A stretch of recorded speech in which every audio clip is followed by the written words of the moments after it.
संगीता का 10वीं का रिजल्ट आ चुका था और उसने पूरे जिले में टॉप किया था। संगीता बहुत खुश थी और उसके माता पिता को भी अपनी बेटी पर बहुत गर्व हो रहा था। संगीता शुरुआत से ही पढ़ाई लिखाई में बहुत तेज थी और उसका एक ही सपना था कि वह पढ़ लिख कर जिंदगी में कुछ बने, लेकिन उसकी दादी हमेशा उसे घर गृहस्थी के गुण सीखने पर जोर दिया करती थी। वह कहती थी कि बेटियों को पढ़ाई लिखाई करना तो बहुत अच्छी बात है, लेकिन परिवार में कैसे रहना चाहिए वह भी सिखाना बहुत जरूरी होता है, क्योंकि जो लड़कियां केवल पढ़ाई पर ध्यान देती है वो जब घर गृहस्थी संभालने की कोशिश करती है या ससुराल के सदस्यों के साथ सामान्य जस बैठने की बात आती है तो वह घबराकर टूट जाती है। तुझे हर क्षेत्र में मजबूत बना है मेरी बिटिया। दादी की बात सुनकर संगीता बिल्कुल भी नहीं चिढ़ती थी और उनसे घर गृहस्थी के गुण भी सीखने की कोशिश करती थी। संगीता की माँ उसकी पढ़ाई लिखाई करवाती थी। संगीता के बाबूजी उसके सभी जरूरतों को पूरा करते थे और दादी से उसे अच्छे संस्कार मिल रहे थे। देखते ही देखते संगीता बड़ी हो गई। अब वो कॉलेज जाने लगी थी। कॉलेज में बहुत सारे लड़के उसके आगे पीछे घूमते रहते थे क्योंकि वह बहुत खूबसूरत थी, लेकिन संगीता अपना ध्यान पढ़ाई लिखाई से भटकने नहीं देती थी। देखते ही देखते हुए ग्रेजुएशन के अंतिम साल में पहुंच चुकी थी। एक दिन वह कॉलेज जाने के लिए तैयार हो रही थी, तभी उसकी मां कहने लगी, बेटी तुझसे एक जरूरी बात करनी थी। संगीता ने अपनी मां की ओर देखा तो उसकी मां कहने लगी, तेरे लिए एक बहुत अच्छा रिश्ता आया है, लड़के का नाम साहिल है।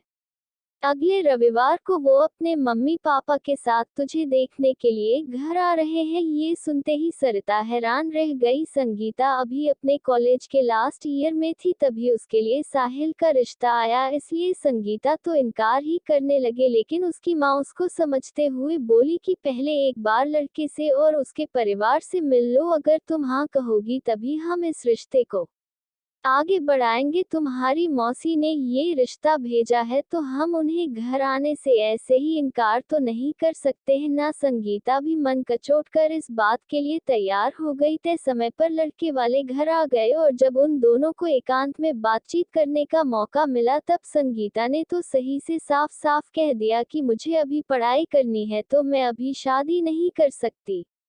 साहिल कहने लगा कि शादी तो मुझे भी अभी नहीं करनी थी, क्योंकि मेरी अभी नई नई नौकरी लगी थी। मैं सोच रहा था कि नौकरी करके थोड़ा बचत कर लेता हूँ, उसके बाद ही शादी करूँगा। लेकिन मेरी दादी की तबीयत बहुत खराब है और वह चाहती है कि उनके जीते जी उनकी आंखों के सामने ही मेरी शादी हो जाए, इसलिए मुझे भी शादी के लिए हाँ करनी पड़ी है। संगीता को इसकी सीधी शादी बातें सुनकर बड़ा अच्छा लगा।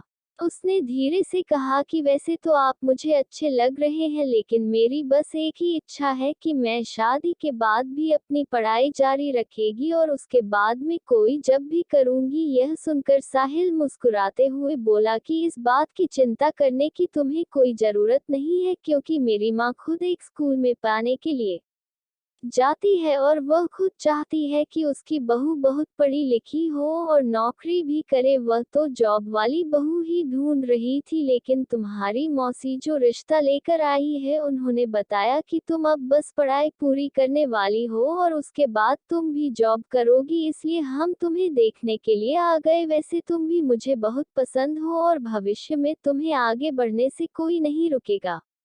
इतना वादा तो मैं तुमसे कर ही सकता हूँ। ये सुनकर संगीता खुश हो गई। अब उसके सपनों को कोई रोकने वाला नहीं था, तो भला इतने अच्छे लड़के के लिए वह इनकार कैसे कर सकती थी। जब दोनों एकांत में बात करके परिवार वालों के सामने पहुंचे तो दोनों ने इस रिश्ते के लिए सहमति दे दी। इस बात पर दोनों के परिवार वाले बहुत खुश हुए और उन्होंने मिठाइयाँ खिलाकर एक दूसरे को बधाई दी। जल्दी ही दोनों की बहुत ही धूमधाम से शादी हो गई। साहिल की दादी बहुत खुश थी कि उन्होंने अपने पुत्र बहू का मुंह देख लिया। उन्होंने अपने खानदान ने कंगन पोता बहू को सौंपते हुए कहा, बहू मेरे पास एक रानी हार था और यह कंगन थे, अब फालतू मैंने तुम्हारी सास को दे दिया था तो मैं तुम्हें ये कंगन देती हूँ, इसे मेरा आशीर्वाद समझ लो। वह कंगन पाकर संगीता बहुत खुश हुई, क्योंकि वह उस कंगन का मूल देखकर नहीं बल्कि दादी का प्यार देखकर भाव थी। घर में सब कुछ बहुत बढ़िया चल रहा था जी। दादी की तबीयत खराब थी, वह दादी भी बहू के आने के बाद से स्वस्थ होती चली गई। संगीता बहुत खुश थी और घर के काम संभालने के साथ साथ वह अपनी पढ़ाई भी कर रही थी। उसकी सास मालविका की रसोई के कामों में उसकी भरपूर मदद करवा देती थी। उसके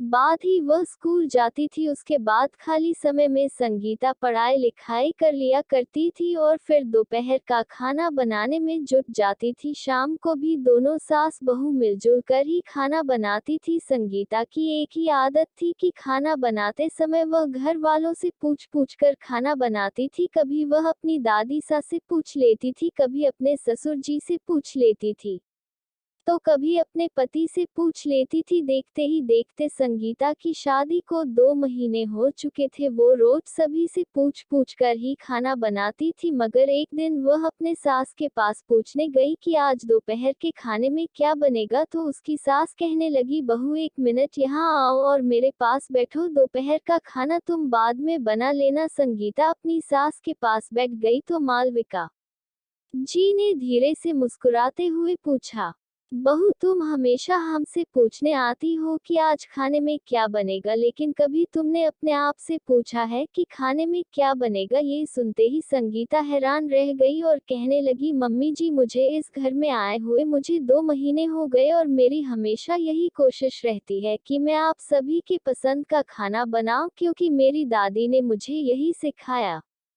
था कि ससुराल में जाकर सभी के पसंद का खाना बनाना तो सभी लोग तुमसे खुश रहेंगे। इसलिए मैंने तो शादी के बाद कभी अपनी पसंद के बारे में सोचा ही नहीं। मालविका जी मुस्कुराते हुए बोली, हम औरतें यही तो गलती करती हैं, शादी के बाद ससुराल वालों के बारे में इतना सोचने लगती हैं कि अपनी पसंद नापसंद को तो भूल ही जाती है। अच्छा चलो आज तुम मुझे बताओ कि तुम्हें खाने में क्या पसंद है।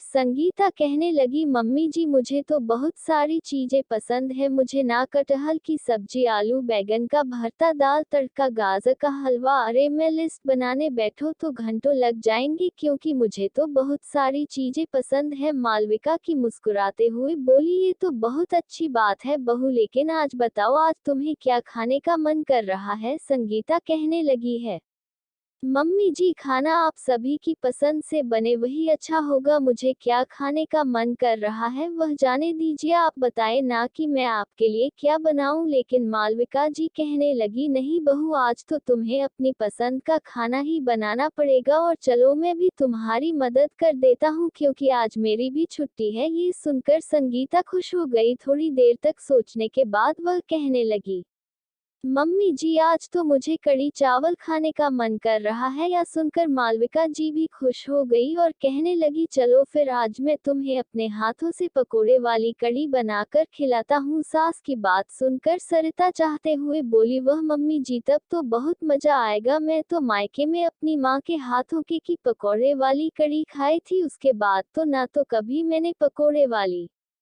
कढ़ी बनाए और ना ही कभी खाने का मौका मिला। चलिए आज इसी बहाने आपके हाथों का स्वाद भी पता चल जाएगा। ये सुनकर मालविका जी मुस्कुरा उठी। फिर दोनों सास बहू ने मिलकर कढ़ी चावल बनाया। दोपहर के खाने में घर के मर्दों ने भी खाने की बहुत तारीफ की है और संगीता भी आज बहुत खुश होकर खाना खा रही थी, क्योंकि आज उसे समझ में आया था कि वह इतने दिनों से ससुराल वालों के बारे में सोच रही थी, तो ससुराल में सास भी उसके बारे में सोचती है। खाना खत्म होने के बाद मालविका जी ने बहू को अपने पास बुलाया और कहने लगी, देखो बहू आज तुम्हें कढ़ी चावल खाकर मजा आया ना? ऐसे ही कभी कभार तुम खुद भी सोच लिया करो कि तुम्हें क्या खाने का मन कर रहा है और उसी दिन अपनी पसंद की चीज भी बना लिया करो। रोज रोज घर में सभी से पूछने की जरूरत नहीं है, कभी कभी खुद से भी यह सवाल कर लिया करो। संगीता ने सहमति में सिर हिलाते हुए कहा कि मम्मी जी अब कभी कभी मैं ये सवाल खुद से भी जरूर पूछूंगी। तभी साहिल भी वहां पर पहुंच गया और कहने लगा, अरे ये सास बहू कौन सी खिचड़ी पका रही है? मैं तो ऑफिस जा रहा था, लेकिन मैंने सुना कि यहाँ पर खाने पीने की बात चल रही है। देखो भाई मुझे भी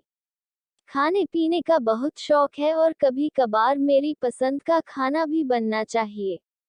रूस की यह बात सुनकर सास बहू दोनों ही खिलाकर हंस पड़ी और मालविका जी कहने लगी, यहाँ भाई घर में जितने भी सदस्य हैं बारी बारी से सबकी पसंद का खाना जरूर बनेगा। साहिल मुस्कुराते हुए ऑफिस जाने के लिए निकल गया और संगीता का मन भी एक अलग ही प्रकार के सुकून से भर उठा कि उसे कितना अच्छा ससुराल मिला है। तो दोस्तों, क्या पिया सवाल खुद से पूछते हैं कि आज आपको क्या खाने का मन कर रहा है। वैसे आप कमेंट करके बताएं कि आपको आज क्या खाने का मन कर रहा है। तो जल्दी ही मिलते हैं।